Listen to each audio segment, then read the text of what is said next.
All right, 49ers 53-man roster projection time. We're going to get far into the weeds here ahead of the final preseason game. This is what my roster looks like. If you want to follow along, well, those of you on Twitter, make sure that you go to YouTube, subscribe to David Lombardi, and there you're going to have the link. The link is going to be in the comment section or the chat section, because I don't think that I can see Twitter chat comments. Maybe I can, maybe I can't. This is the link. You'll be able to click on it if you are on YouTube. So go ahead and check it out. Here's the 53-man roster projection. Here are the ground rules, because the next few days are going to be extremely hectic when it comes to finalizing this roster, given the sheer amount of injuries that the 49ers are dealing with, on top of the fact that they've got so many new faces on this team. It was always going to be a youth-heavy offseason and a youth-heavy cut down. Well, that's only been complicated by the fact that there have been quite a few injuries for the 49ers. To illustrate, you can see here, every player shaded in pink is currently hurt. Demarcus Robinson shaded in red. He's going to be suspended for the first 3 games of the 2025 season. In the case of somebody like Demarcus Robinson, that means that he's not going to count against the 53-man roster for those first 3 weeks. He's going to be on the suspended list. The suspended list means the 49ers will have an extra roster spot until Demarcus Robinson comes back. Also, a big change when we move from the 90-man to the 53-man roster is that injured reserve stops counting against the active roster. So, I mean, it never counts, but injured reserve is going to be something that can actually save you some roster spots without too much of a punishment after the 53-man cut down. Right now, if you place somebody on injured reserve like the 49ers did with cornerback Trey Brown, they cannot come back under their existing contract and play for you in this 2025 season. However, if you place a player on injured reserve after the cut down, they can come back, but they have to be out at least 4 games. So you can see how this is going to start to create some conflicts for the 49ers, some stressors for San Francisco as August 26th, which is the cut down day next Tuesday, approaches. They're going to have to figure out how to treat this roster so they can fit the players they want on it, and they could also maintain return eligibility in 2025 for injured players. All right, so without further ado, we can go through this thing. We can start. We'll alternate one offense, one defense. We'll go through this position group by position group. Thank you for watching. Hit that like button, hit the sub button, do whatever you need to. I'm heading off to the airport after this, but I thought it'd be very important to get a 53-man roster projection done for everybody ahead of this final audition against the Chargers, with Trey Lance starting against the 49ers on Saturday at Levi's Stadium. All right, so latest news is that the 49ers brought in another quarterback today, somebody who's been with the team multiple times now and cut multiple times over the course of this training camp. Tanner Mordecai. He's aboard instead of Nate Sudfeld, and he's going to get a lot of playing time on Saturday. I think that's why they brought Mordecai in, because he'll be able to more safely play quarterback for the 49ers with enough practice under his belt in a game situation. Expect both Carter Bradley and Mordecai to play quite a bit, maybe a half for both of these quarterbacks, because you should not expect Brock Purdy to play on Saturday. Purdy's the one. He's making the roster. Shocking breaking news, I know. Mac Jones is the 2. He's out with a knee sprain, but he'll be back for week 1. And then the question is, do the 49ers carry a third quarterback on the 53-man roster? If they do, it might surprise me at this point. But Carter Bradley did improve a lot last week. We'll see how he plays in this game. What I do know is that if there is going to be a third QB on the 49ers 53, it should be either Bradley or Mordecai. And one of those 2 guys is really going to have to prove himself, unless there's somebody cut from another team on Tuesday that the 49ers really like, really trust, and think that they can scoop up either off the waiver wire or just by signing. And they're going to say, okay, this guy's good enough, even though he hasn't been with us in training camp, to be that third quarterback. But as you'll see through the rest of this roster projection, the 49ers do not have a lot of wiggle room with spaces. 53 men is not a lot. You cannot just burn a roster spot on a quarterback because he is a warm body. he has to earn that third quarterback spot. So whether it's Bradley, whether it's Mordecai, I don't think that Sudfeld is in contention for this, but maybe Sudfeld comes back and is on the practice squad and can develop a little bit better timing. He just didn't have enough practice time to look decent the other day. He was with the 49ers for about a day. But regardless of who it is, that QB is going to have to truly grab that third spot. Otherwise, you are wasting a roster spot as the 49ers. So we'll see. As of right now, on this projection right now, I have Carter Bradley. I get it. He's on the left side. You'll see he's on the left side of the 53-man projection, but that's just because I couldn't fit him on the right side because I had to have Curtis Rourke over here. He's going to start the season on NFI. That's why he's shaded in that pink color. I personally right now will say that I think only two make the 53-man roster, and they'll want to bring back somebody else on the practice squad.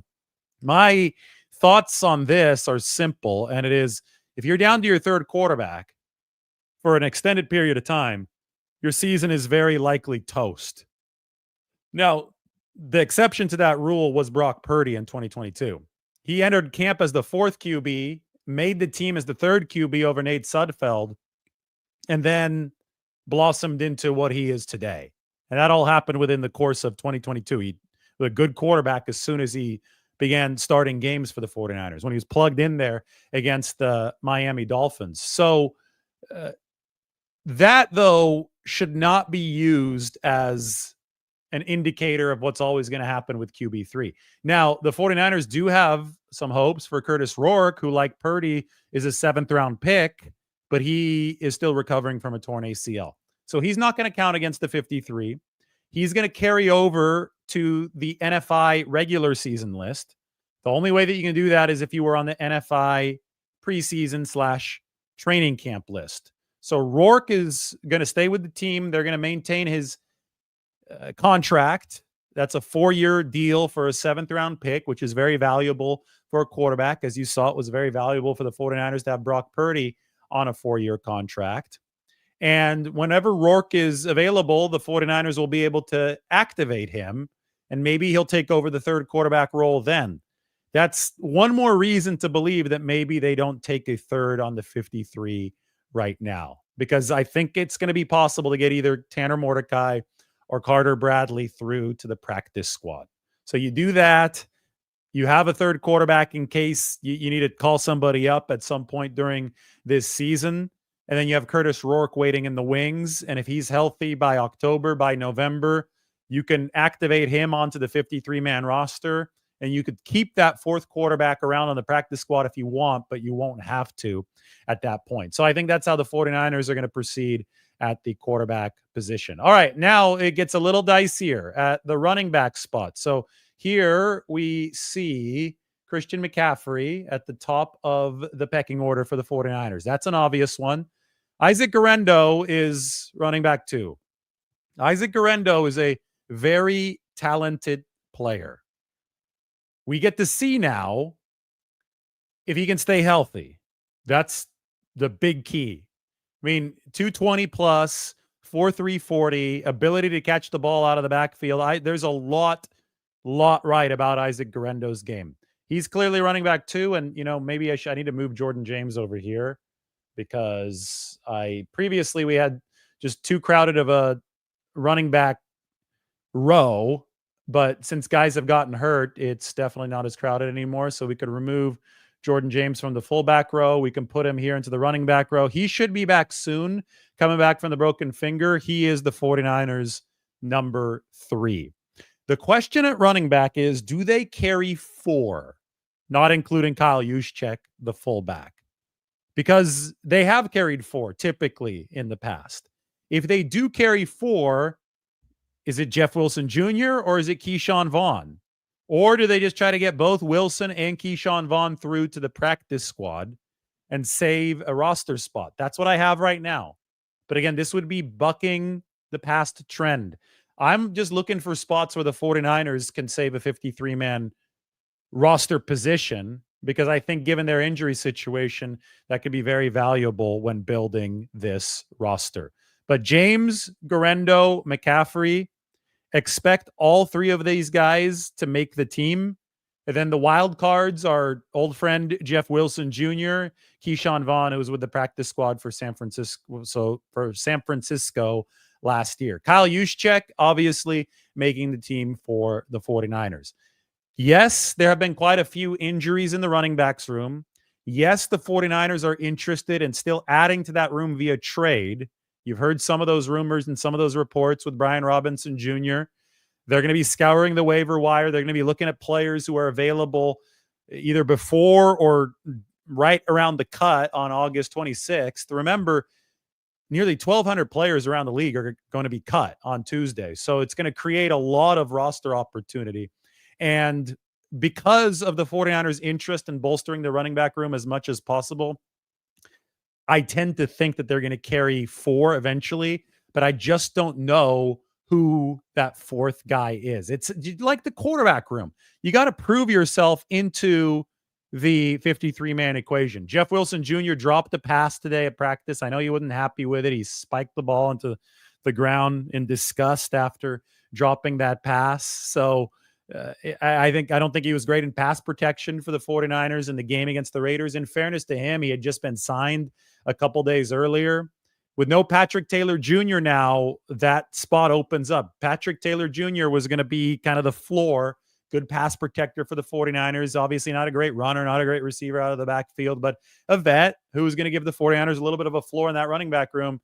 He's done for the season with a dislocation of his shoulder, and he's going to have surgery on that. So that does open up an extra spot, and the 49ers may be making a move to the outside to fill that spot. All right, that's the lowdown of the running back room. Expect ultimately to be 5 players there, but right now I could only project 4, including the fullback, Kyle Juszczyk. All right, I said we're going to skip over to the defense, so why don't we do that before we get to the biggest mess of all time, which is the 49ers receiver room. Why don't we go over to the linebacker room? This one has been clean, relatively clean compared to everything else. Stone Blanton has missed some practice time, but outside of that, there really haven't been injuries for the 49ers at linebacker. In fact, they've had a return from injury. The first ACL patient to come back for San Francisco this year is Curtis Robinson. And you know what? Curtis might be trending upward toward making this team. I know that I don't have him on the roster right now on the 53-man picture, but I loved that one tackle that he made on special teams. I mean, he just laid the wood on special teams in Vegas against the Raiders. I think that he's getting more and more comfortable as far as his positioning within the rotation at practice. It's a long road to come back from an ACL tear, but I also can't help but remember how good Curtis Robinson looked last year during training camp and into September before he did tear his ACL. So that's a veteran who has done some good stuff for the 49ers, especially on special teams, who they might feel has earned his way onto this 53-man roster. Now, it's tough because this is an entirely new-look room. I mean, it's Fred Warner and D. Winters, and then I guess Tatum Bethune was there last year. But other than that, a lot of new faces for the 49ers. D, he's going to be a really good player if he could stay healthy for the 49ers. He's been impressive over the course of this training camp. I know, by the way, thank you all for watching the instant reactions. I'm serious. Our instant reactions that I do from the helmet outside of Levi Stadium after every single one of these training camp and preseason practices have averaged nearly 40,000 views per video.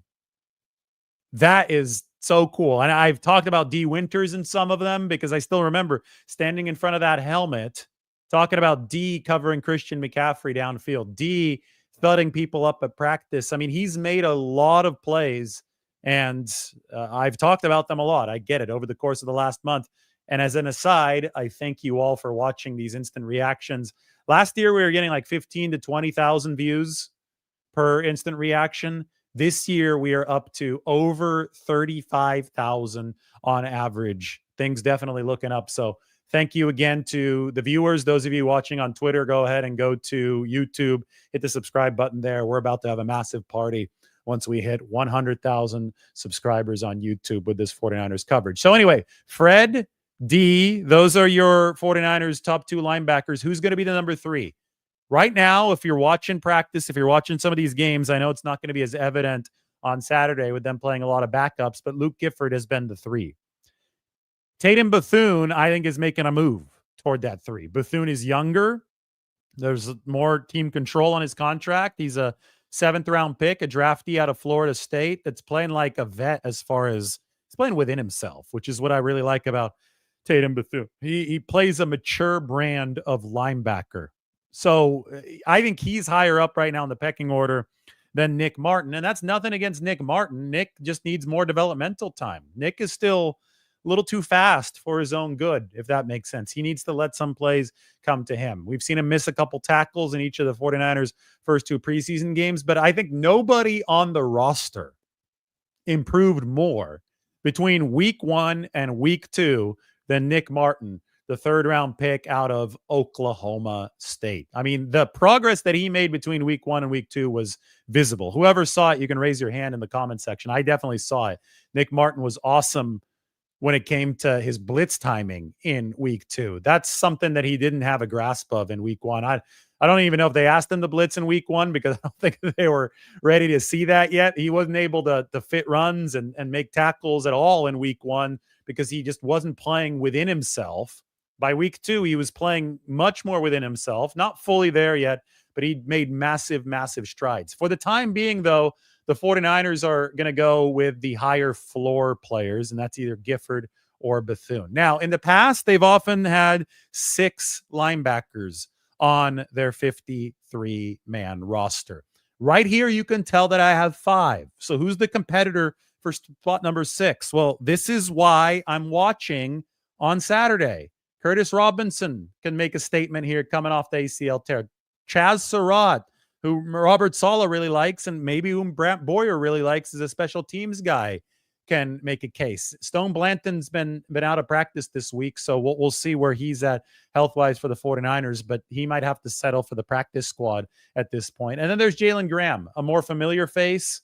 I would say that he's the lowest down on the pecking order, although I will shout out to Jalen Graham for an interception at practice on Wednesday. That was against Nate Sudfeld, who has since been cut. So new look linebacker position for the 49ers. Super interesting. We know who the top 2 are going to be, but everything beyond that could be really, really flexible over the course of this year. I mean, in a dream world, Nick Martin will continue meteoric development. And by mid-season, you'll have somebody with Nick Martin's athleticism flying to the football. It kind of reminds me of 2019. You know, the 49ers' 3rd linebacker by the end of that year was Azeez Al-Shire. That was a rookie, undrafted free agent. And Azeez just started balling out on a very talented defense. But by the end of the season, he was producing for San Francisco. And obviously, then he ended up signing a big contract with the Houston Texans following DeMeco Ryans in free agency. So it's happened before where a rookie has picked things up and has flown to the football and has done a great job. The 49ers play some of the best football at the linebacker position. They do some of the best development in the NFL at the linebacker position. So when you look at this position group, you should not count anyone out because of the coaching they have there. I mean, Robert Saleh is a linebackers guy. Johnny Holland's obviously one of the best in the game. The track record speaks for itself over the past several seasons. All right, should we go back to offense?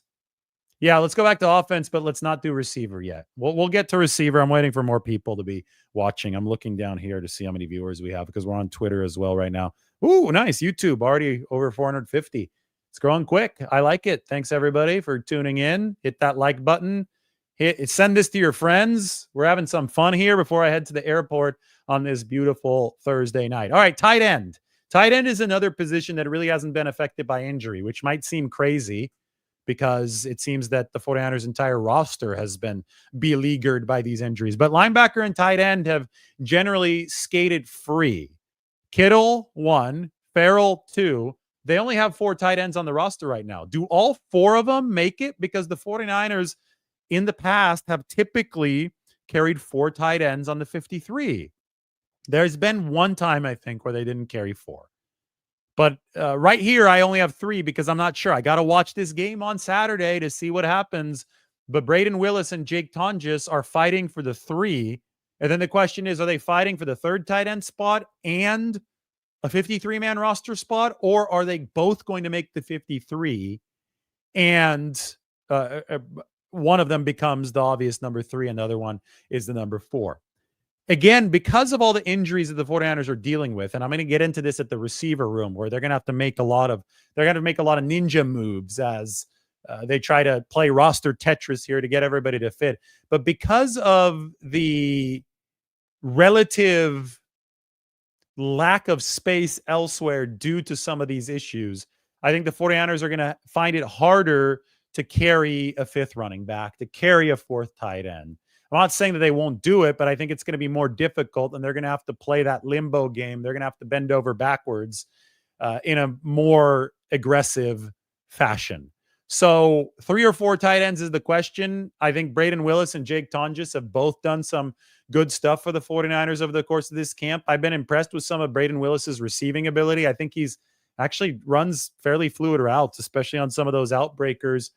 I think that for him, improving the blocking has been very important. And I go back to the Patrick Taylor Jr. touchdown run against the Broncos. That was Braden Willis blocking Talanoa Hufanga in a play that turned into a score for the 49ers. Okay, so we went back to the offense. Now we can revert to the defense. How about secondary? Secondary is good because this is where you've seen Robert Saleh's biggest fingerprints on this team. Like this is where we saw that change happen as far as focus went this offseason, especially at safety. Mustafa is going to begin the season on PUP. So he's not going to count against the 49ers 53-man roster. Upton Stout, I'm wondering where he's going to begin because he's not practicing right now, and it's almost been 2 weeks since we've last seen him do that calf issue. That's definitely something that 49ers fans should at least be circling to be slightly concerned about. So you've got those 2 injuries. You've got the Richie Grant injury, and then you look at what the 49ers have at safety, what they brought in at safety. And you know what? I need to highlight Jason Pinnock's name right here as a free agent. That's what the teal highlight means. He is a new player for the 49ers. Marquise Siegel, the 5th round draft pick out of Kansas State, is also a new player for the 49ers. The existing starters from the year before are Malik Mustafa and Jair Brown. Mustafa is not going to be around for week 1 because he's going to start the season on PUP. That's a minimum of 4 games out. And Jair Brown, although he's still on this team, is the ultimate Steve Wilks player. I mean, Steve Wilks got up on the table and advocated for Jair Brown in the 2023 draft run-up. Robert Saleh obviously advocated for the 49ers to sign Jason Pinnock and to draft Marquise Siegel. These players are very different than Jair Brown. These are traits-based safeties. Do they have good instincts? Well, they have to develop them within the course of Robert Saleh's system, but they're much faster than a Jair Brown. And you could see why they've emerged to the top of the heap, to the top of the pecking order for the 49ers at that safety position. San Francisco will still run quite a bit of single high. That center fielder has to be able to cover a lot of ground. And in the case of this football team, Pinnock and Siegel have grabbed those first team spots whenever both are available at practice. With that said, since Grant is hurt right now, since Mustafa is still on PUP for the 49ers, I don't think that they will find Jair Brown to be as expendable as he would be if they had all their top safeties healthy.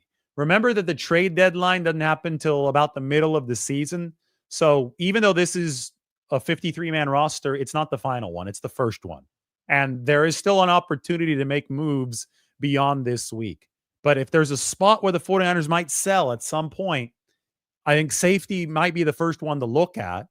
And it's all going to be contingent on the depth that the 49ers have at that position. But you always, whenever there's a new coach come in, like so new head coach or coordinator, in this case, Robert Saleh, coordinator of the defense, the first thing that you look at is, okay, this guy's going to bring in his own guys. This guy's going to have a certain type of skill set that he wants to see from players. And we've known with Robert Saleh, because he was on that Seattle staff, that had Earl Thomas of the Legion of Boom. We've known he with the cover three, the long range that the Seattle style system demanded to be covered by the safeties. We've known that they like traits-based guys at safety.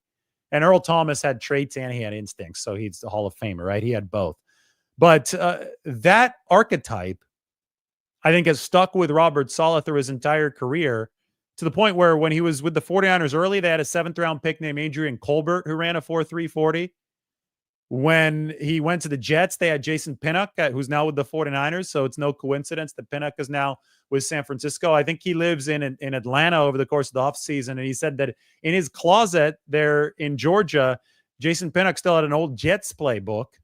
And he was able to dig that out when the 49ers signed him. And he was able to look at some of Robert Saleh's defense, and he learned the defense before he got his playbook from the 49ers. And maybe that's helped him get that inside track toward a starting position with San Francisco. So, okay, here, let's go back to the secondary right now. We have our safety room taken care of. Another couple guys that you need to keep an eye out for at least the practice squad, are Jalen Mahoney, who had the big interception to set up the game winner from Jake Moody against the Raiders. That's been a good story for Jalen. Remember, he got cut at the start of, or near the start of training camp, and then he came back and he delivered what he did after the 49ers started suffering those injuries. And then there is Derek Canteen. He actually made the team as a rookie tryout during the rookie minicamp. He's a corner and a safety. 49ers love safeties who can flex down and play corner, like at least in the slot. Don't discount that ability. Somebody like Jason Pinnock can do it. They've talked about him in that way. And somebody like Marquise Siegel can flex down and play that nickel corner position. The 49ers' ability to do that back in 2021 allowed them to shepherd in a young safety named Talanoa Hufanga into 3 safety sets. Because if one of your safeties can take over the slot corner position on at least some snaps, then you can afford to bring in a 3rd safety into the game. I would not be shocked if the 49ers ran Pinnock, Mustafa, and Siegel once all 3 of those players are available. And that's going to take Mustafa coming off the PUP list. I would not be shocked to see all 3 of those guys in the secondary at the same time this year. And I think that could be a really explosive secondary that fits Robert Saleh's vision. It's all about adaptability. And when we talk about the defensive line here in just a few minutes, you're going to hear about Chris Kasarik and his adaptability, the ability to rush on the outside and the ability to rush inside against defensive or against offensive guards with your defensive ends. In the secondary, I think it's about the ability to cover slot receivers in man, to have that versatility, to be able to throw a bunch of different defensive calls out there. I think all of these things help make a Robert Saleh defense a true Robert Saleh defense. And he obviously knows the language that he is speaking. All right, let's take a look at the cornerback position. Lenore, Renardo Green, no question about who the top 2 guys are. Then, this is one of the big roster questions for me of this whole process.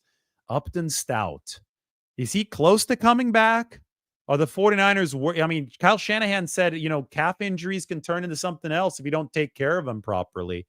So they worried about something more severe for Upton Stout? Is it better if they are worried about something more severe to just bubble wrap him for the time being until this is 100% better? Because we know these rookies, we've seen a lot of 49ers rookie injuries over the course of camp. These rookies have been training not for football for most of this calendar year, but for the NFL Combine.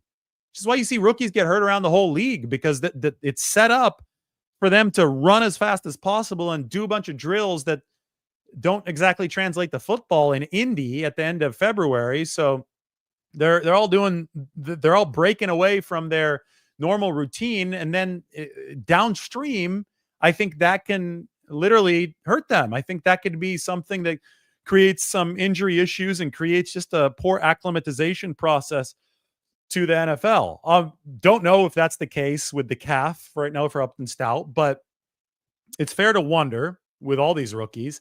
And it's also fair to wonder how long Upton Stout's going to be out. The 49ers have 2 return from injured reserve designations that they can assign to players at the 53-man cut down. so that those players don't count against the 53-man roster, but are still eligible to return after at least 4 games have passed. They are going to have to be very strategic with how they use these 4 designations. Kevin Givens, when we're going to get to the defensive line in a second, he'll almost certainly be one of them because he's a torn pectoral muscle. He's going to be out for a while. I would think more than 4 games, but he's going to be back at some point, so they can't put him on IR outright because they need to maintain his eligibility to return. So if you use one of these designations on Kevin Givens, where do you use your other one? Up until today, I thought Dominic Pooney might be a candidate, but there's good news on Dominic Pooney. I'll get to that in a bit. I don't think he's a candidate for that anymore. I think that Upton Stout is a possibility. Why? Because the 49ers have been very murky about Upton Stout and this calf. Maybe he's back at practice next week. That'd be great for the 49ers. It just is something that continually is getting pushed back.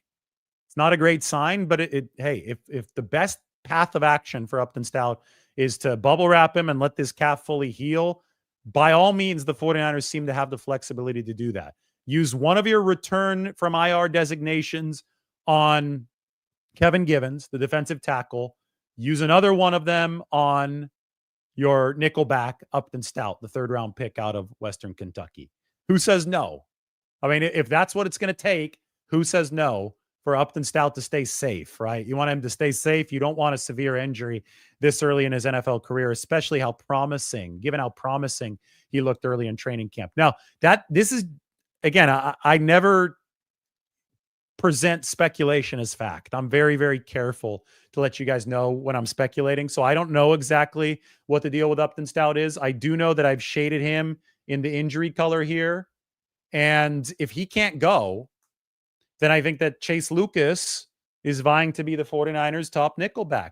I know that Saran Neal's going to make the roster, but he's more of a George Odom. He's a special teams ace. Saran Neal can play a backup slot position, but I think that I'm almost going to, I'm going to wait to watch this final preseason game, but I'm very tempted to move Chase Lucas right ahead of Saran Neal, therefore behind Upton Stout to be the 49ers starting nickel. But Lucas has kicked the door down so far this preseason. Lucas has announced his arrival this training camp with intentions of making that 53-man roster. He was frustrated to be stuck on the practice squad last year. He did a great job for the 49ers and the scout team, but he has raised his level of play to another spot entirely here in 2025. And, that's going to mean playing time during the regular season. If this keeps up, I think Chase Lucas is in a really, really good position to do that. And it's a cool story. I mean, the advice he's gotten from Trent Williams, the advice he's gotten from Diamaro Lenore, he went ahead and intercepted that pass. He ran the route against the Raiders. He ran the route for the receiver because he got like 129 cut-ups from Robert Saleh's staff, and he watched them all 10 times through. So all he's doing is watching film all week, and then he knew exactly based on the formation that the Raiders were probably going to run a certain route. And he jumped the route. He got the interception, and he ran to the sideline looking for Trent Williams, who's been a big-time mentor for him, and he gave Trent the football. And then Trent gave it back to him in the locker room. It was just a neat story, right? For somebody who was buried on the practice squad, doing a lot on the scout team, playing both offense and defense on the scout team for the 49ers last year. Chase Lucas looks like he's going to get his shot. And because of how well he's played in the preseason, somebody like Upton Stout definitely does not need a rush. Not a good idea for the 49ers to rush Upton's return to this team. As far as cornerback goes, today the 49ers put Trey Brown with his heel injury on injured reserve. Now, Trey was the front runner when they signed him to be the cornerback 3 for San Francisco. But over the course of this camp, he was usurped in that competition by Dallas Flowers, and I think probably also by Darrell Luter Jr. As of now, Dallas Flowers, the veteran, the former Colt, is the 49ers' top option at cornerback number 3, which is why I have him here behind Diamaro Lenore. Darrell Luter Jr. seems to be in good position to make this roster as well, unless we get a surprise from Jacob Robinson, who's made a lot of plays over the course of 49ers training camp. Robinson, though, is an undrafted free agent, might best be somebody that is brought back to the practice squad. Still needs some more developmental time. That being said, I've got to go back to the first possibility too. If there's somebody who's going to sneak attack the 49ers and make this 53-man roster, whom people aren't expecting, I think that Jacob Robinson might be that guy. Fast UDFA out of BYU. They've got a veteran, 32-year-old Fabian Moreau in the room as well. So that's a look at the secondary. It is a position group that is intriguing as hell. Like I think that what the 49ers are doing there with the renovation of the safety position and then with Diamador Lenore, a newfound pillar. I got to highlight Diamador Lenore's name back in yellow. He was hurt with the hip injury for a while, so I took him off of there. But he's one of the 49ers A-list pillars. And as Trent Williams said today, they've got one of these A-list pillars in every single position room, which is how this roster renovation worked, right? They didn't want to be weighed down by aging players and big contracts to diminishing returns, definitely diminishing returns last year.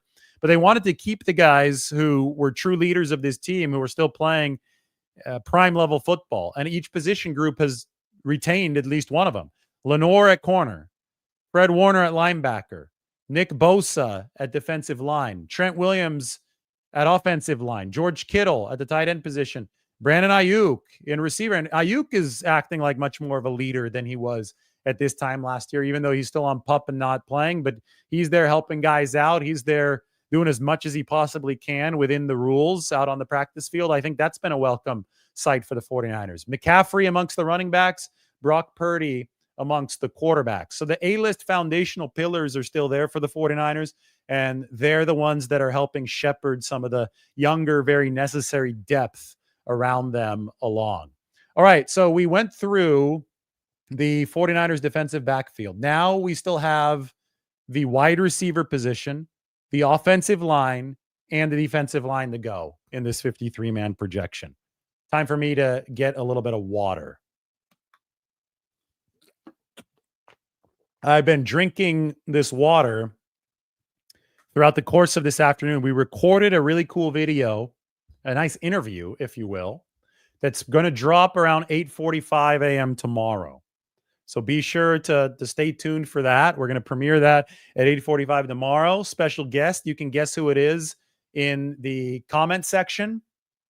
And be sure to hit the notification bell and hit the subscribe button so you are ready when that video does come out. But day off tomorrow from 49ers practice. They will have a walkthrough, but we're going to have some really, really nice content dropping for you interview-wise in the morning. So be ready for that. Brace yourselves. Let me brace myself one more time with this water. I heard smart water is overrated, by the way. Lombardi herself was telling me that it's just like, it's a con. Like somebody, so I'm not advertising for it, but somebody said that it's just basically like tap water. But the tap water in San Francisco is some of the cleanest of any big city in the world. So shout out to San Francisco's water, even though the smart water I don't think is San Francisco tap water. All right, I have now talked for 38 straight minutes, and now I'm ready to finish up this show. All right, where are we at now? Let's go. I see Valdez questions. Let's talk about the defensive line. Bosa. Now, let me preface it with this. They've taken 10 in the past. There have been years where they took only 9. So your happy zone here is 9 to 10 with a possibility of 11, but that's not likely. Okay. The one thing here that is unexpected, at least relative to where the 49ers started this training camp, is Yetur Gross-Matos. He is likely going to start this season on PUP, or because he currently is on PUP. They thought that they were going to be able to activate him, but it doesn't look promising at this point, and they're going to have to make a decision before the 26th. The knee is not coming along as quickly as they had hoped, and that's a big, big blow for the 49ers with Yetur Gross-Matos. If and when he remains on PUP heading into the regular season, Yetur is not going to take up a 53-man roster spot. That's going to open the door for another defensive lineman to make it. Now, do you take a tackle? Do you take an end? Yetur is a little bit of both. He's an end, but he could play inside a tackle. That's going to depend on the other positions.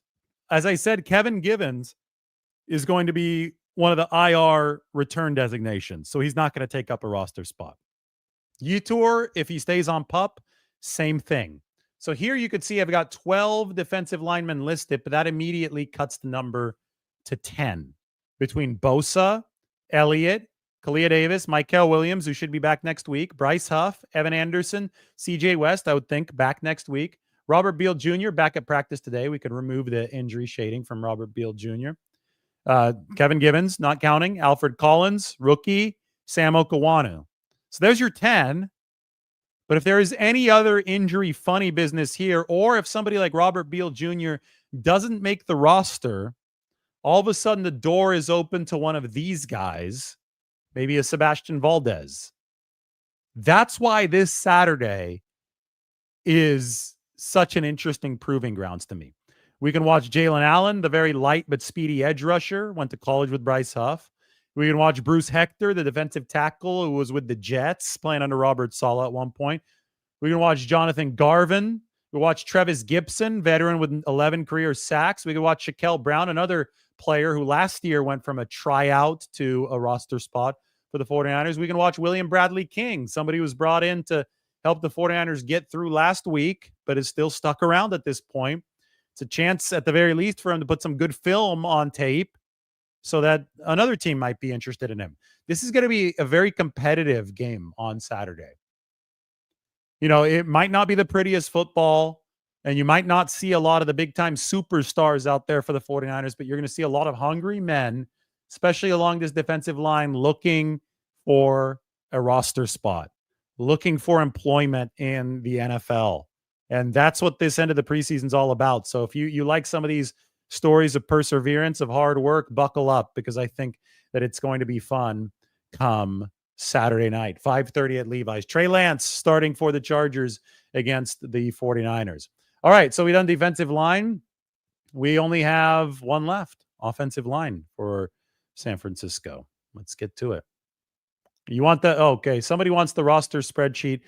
By the way, here you go. I'm going to put it back into the comment section. On YouTube is where you can get it. So everybody head to YouTube. If you're watching on Twitter, watch the video there. It's live right now on YouTube. And then you can click on this link on YouTube. This is where you're going to get the roster spreadsheet as we go through it. All right. There you guys go. I'm not reading too much of the comment section because I'm busy talking about all 90 players on the 49ers roster. So we go to the offensive line. Good news that I said was coming. Dominic Pooney, I don't think he's going to be a IR guy. And I thought up until today that he might be because of the PCL and because of the way that he was walking after the Raiders game. John Lynch said that he's doing everything he can to be back for week 1, which leads me to believe they won't want to stash him on IR because that would keep him out at least 4 games. That would be overkill. So I think Dominic Pooney is going to make the initial 53-man roster and stay there. That's my read on this. Ben Barch is going to be back at practice soon, probably next week. So maybe by week 1, the 49ers have both of their veteran starting guards back. That would be the best case scenario.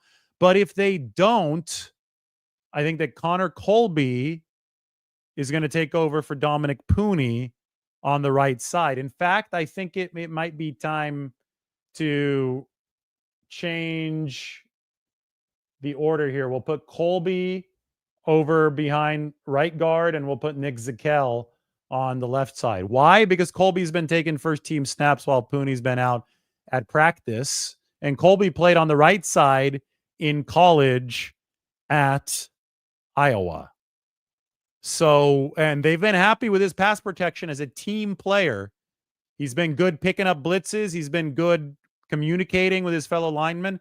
Your hint at the interview tomorrow, we talk a lot tomorrow about how complicated it is up front for the 49ers to pick up some of these blitzes and some of the behind-the-scenes stuff that they have to do, which is why it's hard to evaluate linemen just in one-on-ones because they're also having to play an entire chess match at that line of scrimmage. And I think somebody like Connor Colby, with the experience that he picked up in college at Iowa, has put himself into position to potentially get a starting spot.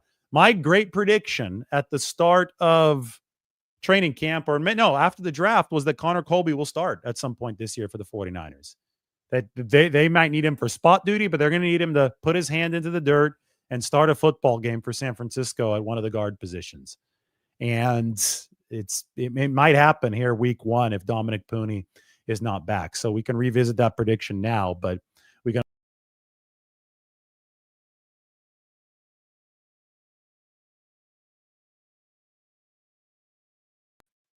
I am back. I did not mean to alarm you guys. I'm watching the stream right here. It just went completely black on my screen, which is funny. You can see right there. Oh, it's back on. Good. So I was like, oh no, because this is where I keep track of some of the chat section. And that was embarrassing because I accidentally X'd out of the stream, but looks like you guys are still there. Where were we at? Well, we were talking about the rest of the 49ers offensive linemen. So we can get this back up on the screen. I'm surprised it took me that long to accidentally X out of this.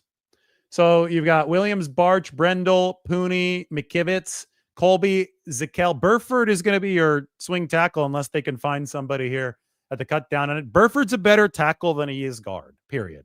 He wasn't a good guard for the 49ers. Now, he could be an emergency guard for San Francisco, but he was like a second percentile pass blocker at guard. He actually had a good game on Saturday against the Raiders. So they like Burford at backup left tackle. My big question is, who's the backup right tackle? Is it Austin Pleasance? Does he have to take up a 53-man roster spot? Are they still going to be active here on the waiver wire and just around the cut down? There's a lot that's still going to happen between now and the season opener, with most of the activity probably concentrated around August 26th. So stay tuned. Because, they have to take Austin Pleasance on the 53 just to back up McKivitz. It starts to get complicated numbers-wise for the 49ers. Somebody like Drew Moss, I think they'd love to have him back on the practice squad. You hope he doesn't get poached if you're the 49ers, because if he gets poached by another team, well, then you can't continue developing him. Somebody like Matt Hennessy, maybe a safer bet to get on the practice squad. He could be a backup center for the 49ers, although they poached him from Atlanta last year. But center's a very complicated position. They just signed Michael Dunn for guard depth. That's going to help them through this next game, the preseason finale against the Chargers. I don't think Isaiah Prince makes the team.